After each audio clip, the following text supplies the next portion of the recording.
ताहिर साहब ड्राइविंग। अस्सलामु अलैकुम वरहमतुल्लाहि वबरकातुह। उम्मीद करता हूँ कि आप खैरियत से होंगे, खुश होंगे। अल्लाह पाक आपको, आपके प्यारों को हमेशा खुश रखे, दुनिया में भी भलाई दे और आखिरत में भी।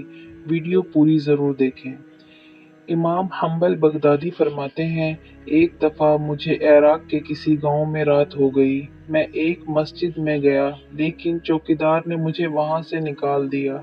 मैं मस्जिद से बाहर फर्श पर सो गया। चौकीदार ने मुझे पाँव से पकड़ा और घसीट कर मस्जिद से दूर कर दिया।